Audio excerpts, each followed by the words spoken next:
So once again po, bago po tayo mag-administer ng ating bakuna, kailangan po lagi ay healthy po ang ating mga manok para wala po tayong mortality. Isa po kasi sa nagkakaroon tayo ng mortality after bakuna ay dahil hindi po sila healthy. Alright, so first, so mano-mano ulit tayo. 1-1 army dahil si Mrs. ay hindi maayos yung pakiramdam. Once again,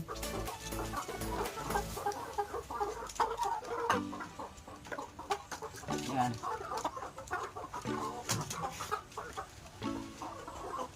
Si Dagol ba yan?